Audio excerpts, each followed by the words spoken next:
আলাইকুম প্রিয় দর্শক, চ্যানেল আই সংবাদে স্বাগত। আপনাদের সঙ্গে আছি আমি সামির হোসেন।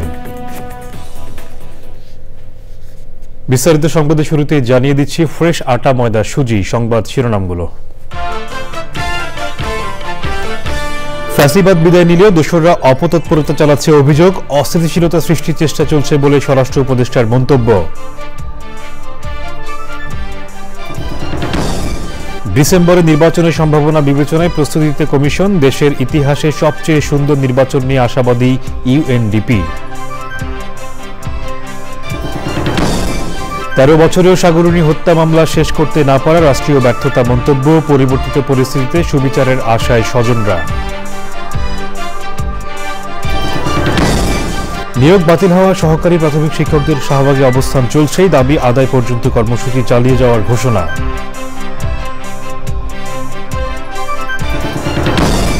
এবং 21শে বইমেলায় শিশু সাহিত্যিক ফরিদুর রেজা সাগরের সিরিজের সংকলন ছোট কাকু 40 প্রকাশনা উৎসবে সাহিত্যে অবদান নিয়ে আলোচনা।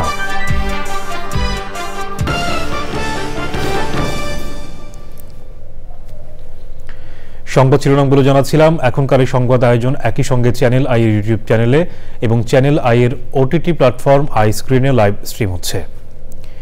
এবার বিস্তারিত। স্বরাষ্ট্র উপদেষ্টা মোহাম্মদ জাহাঙ্গীর আলম চৌধুরী বলেছেন, ফ্যাসিবাদ বিদায় নিলেও তাদের দোসররা দেশ ও বিদেশে নানাভাবে নৈরাজ্য সৃষ্টি করে অস্থিতিশীলতা সৃষ্টির চেষ্টা করছে। অপারেশন ডেভিল হান্টের মাধ্যমে অপরাধীদের খুঁজে বের করতে সরকার তৎপর বলেও জানান তিনি। মিথিলা নাজরিনের রিপোর্ট।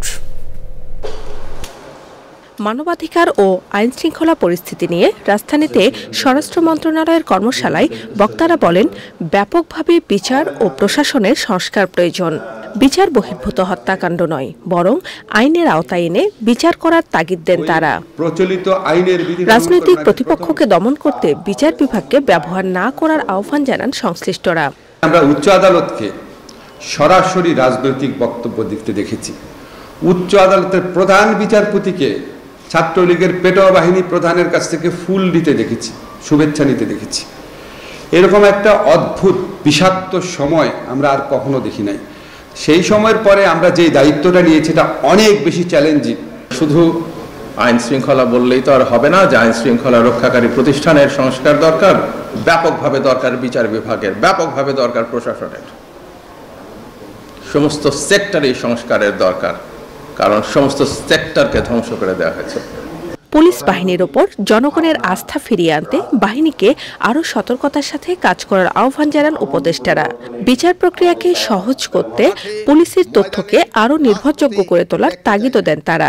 প্রত্যেক অপরাধীকে আইনের আওতায় আনতে হবে, তাদের বিচার নিশ্চিত করতে হবে। আমি আইন শৃঙ্খলা বাহিনীকে আরও তৎপর হতে বলবো। অপারেশন ডেভিল হান্টকে আমি বলবো, no devil should be escape from law enforcing agencies. কর্মশালায় সার্বিক পরিস্থিতি নিয়ন্ত্রণে সবাইকে আরও দায়িত্বশীল হওয়ার আহ্বান বক্তাদের। Mithila Nazneen, Channel I, Dhaka. December ধরে জাতীয় নির্বাচনের প্রস্তুতি নেওয়ার কথা জানিয়ে নির্বাচন কমিশন বলেছে, ভোটের জন্য বড় কোনো চ্যালেঞ্জ তারা দেখছেন না। উন্নয়ন সহযোগীদের সঙ্গে বৈঠক শেষে নির্বাচন কমিশনার আবুল ফজল মোহাম্মদ সানাউল্লাহ বলেছেন, জাতীয় ও স্থানীয় সরকারের সব নির্বাচন একসাথে সম্ভব নয়। বাংলাদেশে অন্যতম সেরা নির্বাচনের প্রত্যাশার কথা জানান ইউএনডিপির আবাসিক প্রতিনিধি স্টেফান লিলার। নাজিব বেগের রিপোর্ট। আগামী সংসদ নির্বাচনের প্রস্তুতি সহ সার্বিক দিক নিয়ে জাতিসংঘ উন্নয়ন কর্মসূচি, ইউএনডিপি এবং 18টি উন্নয়ন সহযোগী দেশের রাষ্ট্রদূত এবং প্রতিনিধিদের সঙ্গে বৈঠক করে নির্বাচন কমিশন। বৈঠকে Italy, Spain, Germany, Norway, Japan, Switzerland, England, Canada, Australia সহ 18টি দেশের রাষ্ট্রদূত ও প্রতিনিধিরা অংশ নেন। বৈঠক চলে 1.5 ঘন্টা। We are supporting the election commission to conduct free, fair elections, the best elections hopefully in the history of Bangladesh. Voter তালিকা হালনাগাদ কাজে সহায়তা করা হচ্ছে। বাংলাদেশের ইতিহাসে সবচেয়ে সুন্দর নির্বাচন করার জন্য প্রত্যাশা করি। তবে নির্বাচন কবে হবে সেটি সরকারের সিদ্ধান্ত। নির্বাচনের প্রস্তুতি নিয়ে কথা বলেন নির্বাচন commissioner Abul Fazal Mohammad Sanaullah. Election commission জাতীয় নির্বাচন নিয়েই চিন্তিত এই মুহূর্তে এবং জাতীয় নির্বাচন নিয়ে প্রস্তুতি নিচ্ছে। তবে স্থানীয় সরকার নির্বাচন যদি সরকার সিদ্ধান্ত নেন কোনো অংশ বা কোনোভাবে অনুষ্ঠান করার, সেটা সরকারি সিদ্ধান্ত। আমরা ডিসেম্বরকে ধরে নিয়েই আমাদের প্রস্তুতি গ্রহণ করছি, আমাদের কোনো ভিন্ন প্রস্তুতি নেই, একটি প্রস্তুতি। সীমিত পরিসরে স্থানীয় সরকার নির্বাচন করলে জাতীয় নির্বাচনে এর প্রভাব পড়বে না বলে মনে করেন commissioner Sanaullah. Najib beg, channel I, Dhaka. রাষ্ট্রীয় পর্যায়ে বড় ব্যর্থতার কারণে ১৩ বছরেও সাংবাদিক দম্পতি সাগর রুনি হত্যা মামলার তদন্ত শেষ করা যায়নি বলে অভিযোগ করেছেন বাদীপক্ষের আইনজীবী। তবে তিনি জানিয়েছেন ইতিমধ্যেই গুরুত্বপূর্ণ তথ্য প্রমাণ পেয়েছে তদন্ত সংস্থা।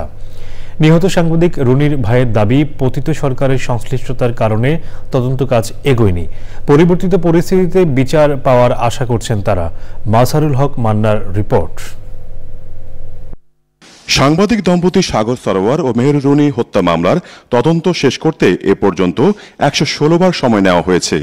এর আগে হাইকোর্টের নির্দেশে তদন্তের দায়িত্ব র্যাবের কাছ থেকে পিবিআইকে দেওয়া হয়।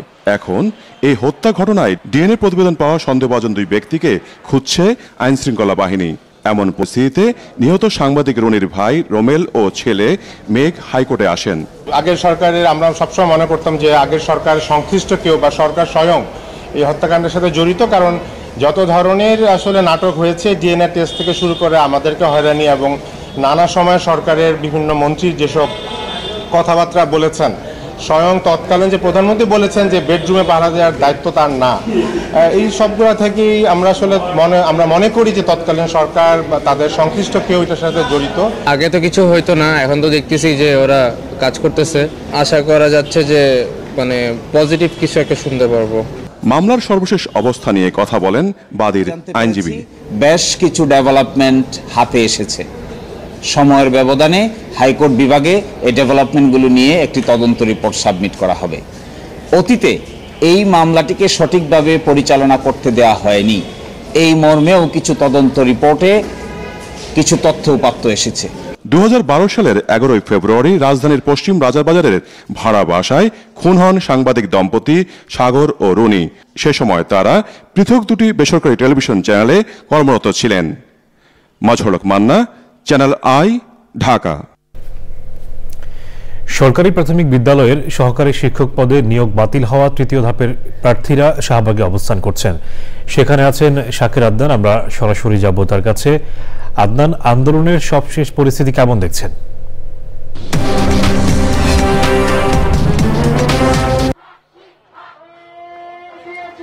ধন্যবাদ। আপনারা জানেন যে সরকারি প্রাথমিক বিদ্যালয়ে যে সহকারী শিক্ষক যে নিয়োগ বঞ্চিত যারা প্রত্যাশী রয়েছেন, যারা চাকরি প্রত্যাশা, সেরকম সংখ্যা হচ্ছে ঢাকা এবং চট্টগ্রামে ৬৫৩১ জন, এবং তারা বলছেন তাদের এই যে নিয়োগটি বাতিল করা হয়েছে এবং তারা ৩১ জন যারা অকৃতকার্য হয়েছেন ভাইবা পরীক্ষায়, এই পরীক্ষায় তারা তাদের রিটের কারণে তাদের এই যে ৬৫৩১ জনের যে নিয়োগ পাওয়ার কথা তারা সেটি পাচ্ছেন না, এবং এর মধ্যে কেউ তাদের নিয়োগপত্র হাতে পেয়েছেন, সেটি আমরা জানতে পেরেছি তাদের কাছ থেকে। এবং তারা বলছেন তাদের যে এই দাবি এবং এই দাবি আদায় না হওয়া পর্যন্ত তারা তাদের আন্দোলন চালিয়ে যাবেন, এবং গতকালও তারা এখানে অবস্থান নিয়েছিলেন। এবং এর পাশাপাশি বলতে চাই যে এই শাহবাগের জাতীয় জাদুঘরের সামনে যে এই যে সহকারী শিক্ষক যারা আন্দোলন করছেন সুপারিশপ্রাপ্ত, এবং তার পাশাপাশি ঠিক শাহবাগের ওই পাশটাতে আর নিবন্ধিত শিক্ষক কিছু রয়েছেন যারা তারাও আন্দোলন করছেন গতকাল থেকে। তারাও তাদের যারা ১ থেকে ১২তম যারা শিক্ষক নিবন্ধন পরীক্ষা পাশ করেছিলেন তারা তাদের নিয়োগ পাচ্ছেন না, এই দাবি জানিয়ে তারাও তাদের আন্দোলন চালিয়ে যাচ্ছেন। এবং গতকাল এই সহকারী শিক্ষক যারা ছিলেন তাদেরকে পুলিশ ১৪ জনকে আটক করে, এবং যে নিবন্ধিত শিক্ষক যারা ছিলেন তাদেরকেও ১২ জনকে আটক করা হয়। তবে তাদেরকে গতকাল রাতে এবং আজকে বিভিন্ন সময় ছেড়ে দেওয়া হয়েছে, এবং দুই পক্ষই বলছে যতক্ষণ পর্যন্ত তাদের এই দাবি আদায় না হবে ততক্ষণ পর্যন্ত তাদের এই আন্দোলন চলতে থাকবে। সামির, আদনান, আপনাকে ধন্যবাদ আমাদের সঙ্গে যুক্ত হয়ে তথ্যগুলো জানিয়ে দেওয়ার জন্য। এবারে ভাষার মাস ফেব্রুয়ারি।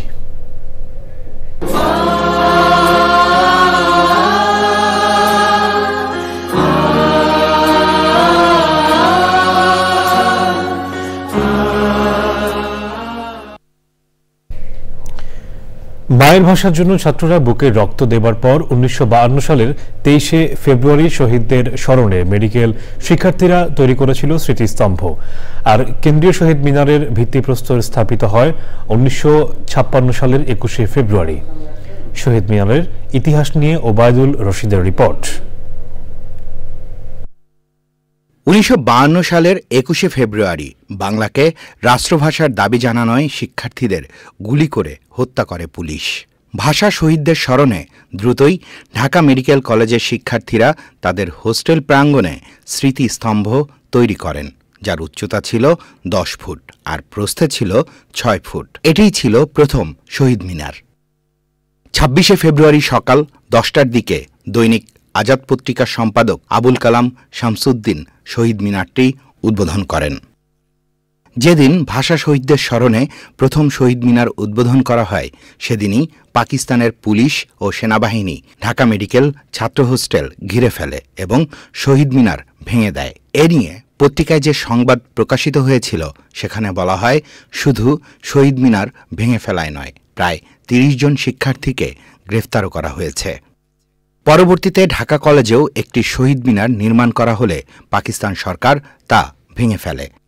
ঢাকা মেডিকেল কলেজ হোস্টেল প্রাঙ্গণের যেখানে প্রথম শহীদ মিনার নির্মাণ করা হয়েছিল, সেখানে আবার একটি শহীদ মিনার তৈরি করা হয়। পরবর্তীতে বাংলাকে রাষ্ট্রভাষা হিসেবে স্বীকৃতি দেবার পর হামিদুর রহমানের নকশায় কেন্দ্রীয় শহীদ মিনারের ভিত্তিপ্রস্তর স্থাপন করা হয়। 1963 সালের 21শে ফেব্রুয়ারি ভাষা শহীদ আবুল বরকতের মা হাসিনা বেগম নতুন শহীদ মিনার উদ্বোধন করেন। Obaidul Rashid, channel I, Dhaka.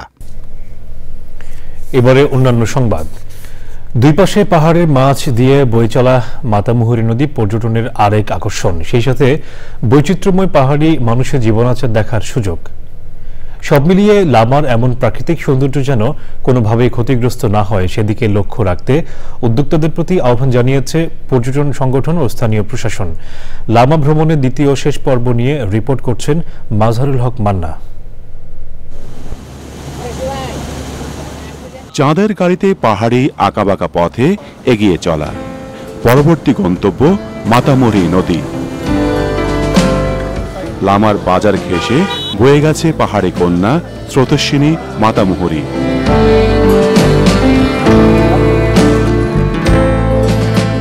নৌকায় স্বচ্ছ জলে এগিয়ে চলেন পর্যটকরা।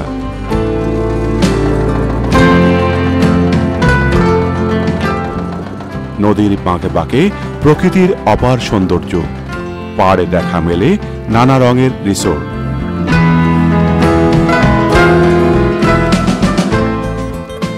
এই নদীর উৎপত্তি বান্দরবানের লামার মাইবার পর্বত থেকে।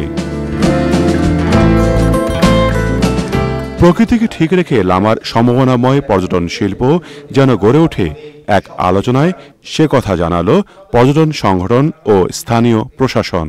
একটি পর্যটন সংগঠন হওয়ার জন্য যে উপাদানগুলো দরকার, তার 1 নম্বর উপাদান হলো আকর্ষণ, যেটা লামাতে বিদ্যমান। লামার এই পাহাড়গুলো কিন্তু প্রচুর পাহাড়, কিন্তু সেভাবে সবুজ নয়।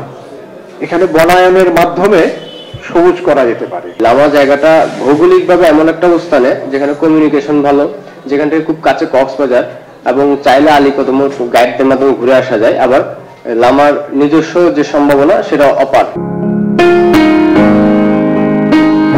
লামায় বসবাসরত পাহাড়ি জনগোষ্ঠীর ভিন্ন ধারার জীবনাচার দেখার সুযোগ মেলে পর্যটকদের। মারমাপাড়া গিয়েও কাটল কিছুটা সময়। মাজহারুল হক মান্না, চ্যানেল আই, বান্দরবান। অমর 21শে বইমেলায় এসেছে বিশিষ্ট শিশু সাহিত্যিক ফরিদুর রেজা সাগরের লেখা ছোট কাকু সিরিজের সংকলন ছোট কাকু 40। প্রকাশনা উৎসবে শিশু সাহিত্যে ছোট কাকু 40 বইটির গুরুত্ব তুলে ধরেন গুণীজনরা। সুলতানা হিমুর রিপোর্ট। বাংলাদেশের শিশু সাহিত্যের জনপ্রিয় নাম ছোট কাকু। বহু বছর ধরে ব্যতিক্রমী এই গোয়েন্দা সিরিজটি লিখে আসছেন বিশিষ্ট শিশু সাহিত্যিক ও চ্যানেল আইয়ের ব্যবস্থাপনা পরিচালক ফরিদুর রেজা সাগর, যার গল্প অবলম্বনে নির্মিত টেলিভিশন সিরিজ ছোট কাকু সমানভাবে সফল। এরই ধারাবাহিকতায় ছোট কাকুর সাফল্যে যুক্ত হল নতুন পালক। অমর 21শে বইমেলা ঘিরে ছোট কাকুর 40টি গল্পের সংকলন নিয়ে প্রকাশ পেল বই ছোট ছোট কাকু 40। বইটি প্রকাশ করেছে অন্য প্রকাশ। চ্যানেল আই কার্যালয়ে বইটির প্রকাশনা উৎসবে অংশ নেন ছোট কাকু খ্যাত অভিনেতা ও নির্মাতা আফজাল হোসেন। ছোট কাকু 40 যে সম্ভব এবং এত বড় একটি প্রকাশনা যে সম্ভব, সেই অসম্ভব কাজটি করে দেখিয়েছেন অন্য প্রকাশ। জন্য আমি অন্য প্রকাশকে অভিনন্দন জানাই। আজকে বাংলাদেশে ছোট কাকু সাগরের কলমে একটি বিশেষ চরিত্র হয়ে উঠেছে। কেউ বলতে পারেন ফরিদুর সাগর, চ্যানেল আই, এক সূত্রে গাথা, সেই জন্যে এখানে ছোট কাকু হচ্ছে। হ্যাঁ, সেটা হচ্ছে, কিন্তু আমি বলতে চাই যে শুধু এটা লেখা না, আমরা জানি বলেই এই কথাটা বলছি যে ফরিদুর সাগরের এটি এই ছোট কাকু বা আমি যে অভিনয় করি যে ছোট কাকু সিরিজে, এই দুটো শুধু কিন্তু সাহিত্য এবং নাটক নয়, এটা আমাদের একটা মিশন। আমরা চেষ্টা করেছি যে বাংলাদেশের প্রযুক্তি ব্যবহার করে সর্বোচ্চ মান প্রোডাকশন করার। সেটা কতটুকু করতে পেরেছি জানি না, কিন্তু সবাই যেভাবে প্রশংসা করলেন আমাদের ভালো লেগেছে। আয়োজনে বিশিষ্টজনেরা বাংলাদেশের শিশু সাহিত্যে ছোট কাকুর গুরুত্ব তুলে ধরেন। যারা এই অনুষ্ঠান দেখছেন, ছোট কাকুর এই 40 ছোট কাকু, আমি নির্দ্বিধায় বলতে পারি আজকের এই বছরে বাংলা একাডেমির বইমেলায় শুধু না, বাংলা সাহিত্যের মধ্যে বড় একটি অর্জন অর্জিত হলো আমাদের এখানে। আমরা দাবি করব যে আরো সামনের যে 40 ছোট কাকু হবে কিংবা 41 ছোট কাকু হবে, সেটা কভার করবেন আফজাল হোসেন। দীর্ঘ ধারাবাহিকতায় 40টি বই ছোটদের জন্য রচিত হয়েছে, এমন কোনো ইতিহাস নেই। 21শে বইমেলায় অন্য প্রকাশ প্যাভিলিয়ন 23-এ এই বইটি পাবেন সাহিত্যপ্রেমীরা। Sultana Himu, Channel I, Dhaka. থাইল্যান্ডের রাজধানী ব্যাংককে ঐতিহ্যবাহী পিঠাপুলির উৎসব করেছে থাইল্যান্ড প্রবাসী বাংলাদেশিরা। আয়োজক থাই বাংলাদেশ চেম্বার অব কমার্সের কর্ণধাররা বলেছেন, প্রবাসী বাংলাদেশিদের মধ্যে সৌহার্দ্য বাড়ানোর পাশাপাশি প্রবাসে বাংলাদেশের সংস্কৃতি উপভোগের সুযোগ করে দিতে এমন আয়োজন। থাইল্যান্ড ঘুরে মাস্টুর শাকিলের রিপোর্ট। বাংলাদেশ থেকে থাইল্যান্ডের বিমান দূরত্ব 2 থেকে 3 ঘন্টা। পর্যটন ও মেডিকেল ট্যুরিজমের জন্য বাংলাদেশিদের কাছে আকর্ষণীয় দেশটিতে প্রবাসী বাংলাদেশি কয়েক হাজার। প্রতি বছরের মতো এবারও বাংলাদেশিদের নিয়ে এশিয়ান ইনস্টিটিউট অফ টেকনোলজি এআইটিতে পিঠা উৎসব করল থাই বাংলাদেশি চেম্বার অফ কমার্স।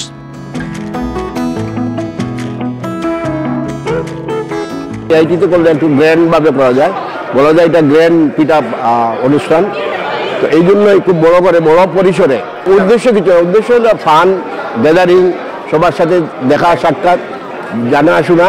আমরা যারা ব্যাংককে আসি প্রত্যেকেই প্রতি বছরে একটা গেট টুগেদার হবে, একে অপরকে চিনব, একে অপরকে ব্যবসা বাণিজ্য ব্যাপারে বা অন্যান্য ব্যাপারে একে অপরের সাথে আলাপ করে কীভাবে বাংলাদেশকে আরও উন্নতি সহযোগিতা করা যায়। আমরা এখানে খুব ছোট কমিউনিটি, কিন্তু আমরা আয়োজন করছি বেশ সুন্দর আয়োজন করছি এবং আশা করি ভবিষ্যতে আমরা প্রত্যেক বছর এভাবেই আয়োজন করবো আর কি।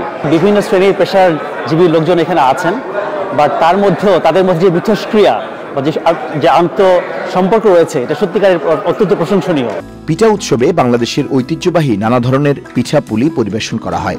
আমি এখানে 35 বছর ধরে আছি, 35 বছর ধরে এটা হয়। পিঠা উৎসবে পিঠা খেতে এসেছি এবং প্রথমেই চিতই পিঠা, ঝাল পুলি ছিল, তারপর নারিকেলের পুলি ছিল। 35 বছর ধরে আছি, 35 বছর ধরে এটা হয়।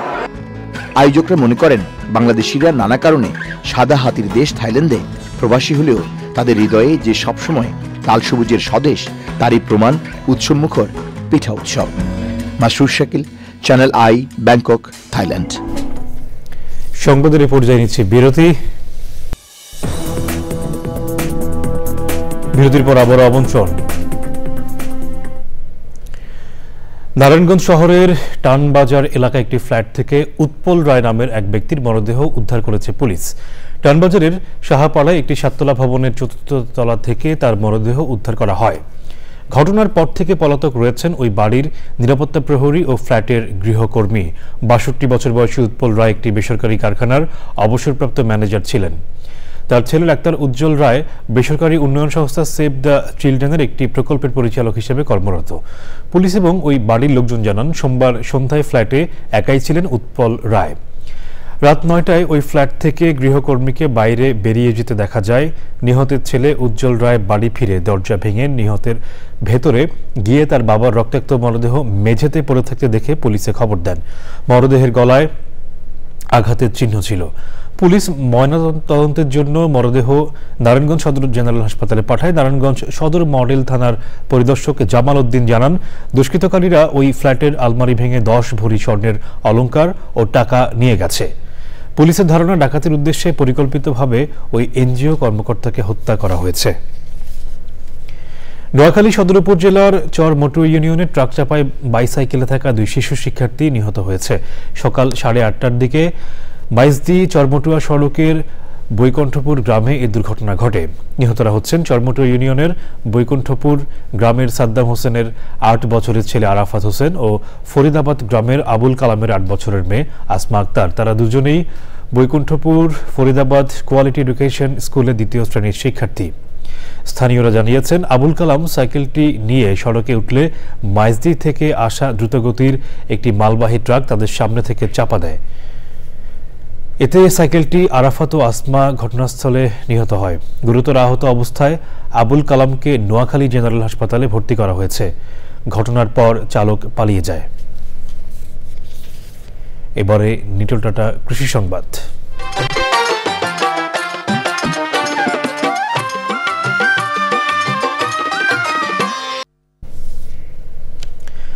অনুকূল আবহাওয়ায় গাইবান্ধায় সরিষার ফলন ভালো হয়েছে। আমন ও বোরো আবাদের মাঝামাঝি সময়ে 60 দিনের মধ্যেই বাড়তি ফসল হিসেবে স্বল্পমেয়াদী সরিষা চাষ করছেন কৃষক।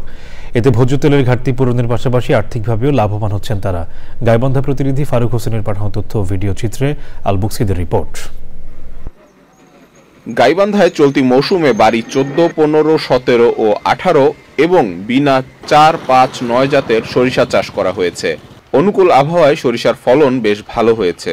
তবে জমির পরিমাণ কম থাকায় এবছর জেলায় 18,215 হেক্টর জমিতে সরিষা চাষের লক্ষ্যমাত্রা থাকলেও চাষ হয়েছে 16,554 হেক্টর জমিতে। আমাদের এই অঞ্চলের সরিষাটা খুবই ভালো, এটা ধান কাটার পরই আবারটা খুব ভালো হয় আর কি।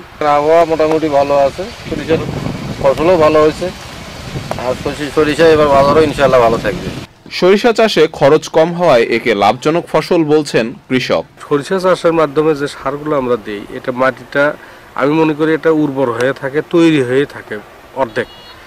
পরে একটু পানি দিয়ে 2 চাষ দিলে দেখা যাবে যে জমি ইরি গাড়ার মতো অবস্থা হয়ে গেছে। আমনের মাঝখানে ফসলটা লাভজনক আর ফসলটা ভালো। জেলায় সরিষার চাষ বাড়াতে প্রণোদনার আওতায় উন্নত বীজ, প্রযুক্তিগত ধারণা ও পরামর্শ দিচ্ছে কৃষি বিভাগ। সরিষা চাষ করলে কৃষকের অনেক লাভ। আমরা যদি বলি এটা বলা হয় ফাউ ফসল, অর্থাৎ 3টা ফসল পাওয়ার পরও 4র্থ ফসল হিসেবে সরিষা পাওয়া যায়। অর্থাৎ বোরোর আগে যদি সরিষা করে তাহলে সে বোরো পাবে এবং তারা লাভজনক উপায়ে এইখান থেকে সরিষাও পাবে, বোরোর কোনো ক্ষতি হবে না। সরিষা চাষে নতুন জাত সম্প্রসারণের মাধ্যমে উৎপাদন বাড়াতে পারলে দেশে ভোজ্য তেলের ঘাটতি পূরণ হবে বলে মনে করছেন সংশ্লিষ্টরা। আল মুকসিদ, চ্যানেল আই। এবার প্রকৃতি সংবাদ।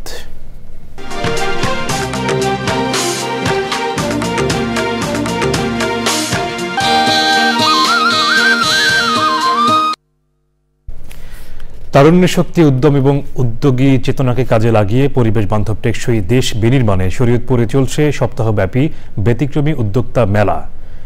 পরিবেশ বান্ধব জীবনাচারের ধারণা দিতে বিচিত্র খাবার ও বিভিন্ন পণ্যের পসরা সাজিয়ে বসেছেন তরুণরা। তরুণদের উদ্বুদ্ধকরণে দেশে নতুন দিগন্ত উন্মোচনের প্রত্যাশা আয়োজকদের। SM মুজিবুর রহমানের রিপোর্ট। টেকসই উন্নয়ন কিংবা অসাধ্য সাধনে অমিত সম্ভাবনার দ্বার খুলে দিচ্ছে তথ্য প্রযুক্তি। নানা উদ্ভাবনে বিশ্বের পাশাপাশি এগিয়ে যাচ্ছে বাংলাদেশও। প্রযুক্তির নেতিবাচক ব্যবহারে তরুণদের মাঝে বেড়েছে অপরাধ ও মাদকাসক্তির প্রবণতা।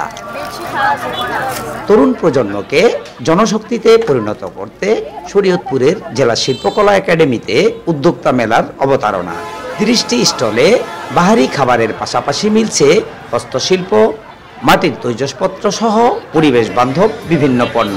তারুণ্যের মেলার মধ্য দিয়ে বাংলাদেশের যুবকরা আর্থিকভাবে স্বাবলম্বী হবে, বেকারত্ব দূর হবে। দেশের পরিবেশ বান্ধব সমৃদ্ধির নিশ্চিতে তরুণদের সম্ভাবনা কাজে লাগানোর আহ্বান বিশিষ্টজনদের। তারা কর্মমুখী হবে, তারা তাদের ভবিষ্যৎ রচনা করার জন্য উৎসাহী হবে। বিভিন্ন রকমের মাদকাসক্তি এবং অন্যান্য আসক্তি থেকে বেরিয়ে এসে দেশকে সমৃদ্ধির দিকে এগিয়ে নিয়ে যাবে। এমন উদ্যোগ তরুণদের কর্মমুখী করবে প্রত্যাশা সংশ্লিষ্টদের। এর ফলে তরুণদের যেমন আত্মকর্মসংস্থান সৃষ্টি হচ্ছে এবং একই সাথে কিশোর অপরাধ বা কিশোর গ্যাং, যে কিশোর গ্যাং কালচার, এই সমস্ত অপরাধ থেকে তাদেরকে দূরে রাখা যাবে।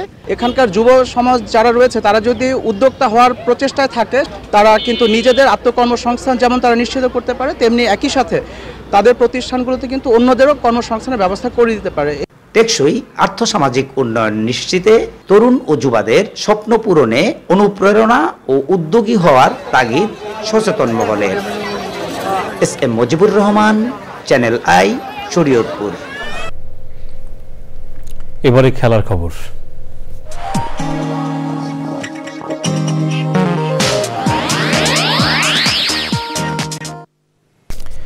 শেষ করার আগে ফ্রেশ আটা ময়দা সুজি সংবাদ শিরোনামগুলো জানিয়ে দিচ্ছি আরো একবার। ফ্যাসিবাদ বিদায় নিয়েও দোসররা অপতৎপরতা চালাচ্ছে অভিযোগ, অস্থিতিশীলতা সৃষ্টির চেষ্টা চলছে বলে স্বরাষ্ট্র উপদেষ্টার মন্তব্য।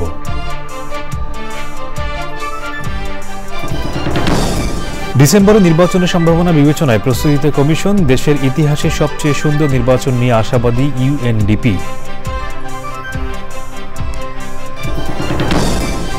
13 বছরেও সাগরণী হত্যা মামলা শেষ করতে না পারা রাষ্ট্রীয় ব্যর্থতা মন্তব্য, পরিবর্তিত পরিস্থিতিতে সুবিচারের আশায় স্বজনরা।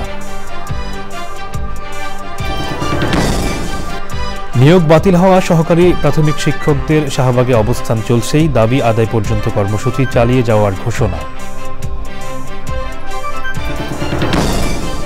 এবং 21শে বইমেলায় শিশু সাহিত্যিক ফরিদুর রেজা সাগরের সিরিজের সংকলন ছোট কাকু 40 প্রকাশনা উৎসবে সাহিত্যে অবদান নিয়ে আলোচনা।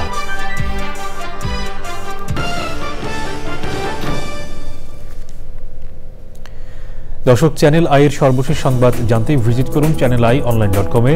যুক্ত থাকুন আমাদের সোশ্যাল মিডিয়া প্ল্যাটফর্মগুলোর সাথে। এতক্ষণ সাথে থাকার জন্য ধন্যবাদ সবাইকে।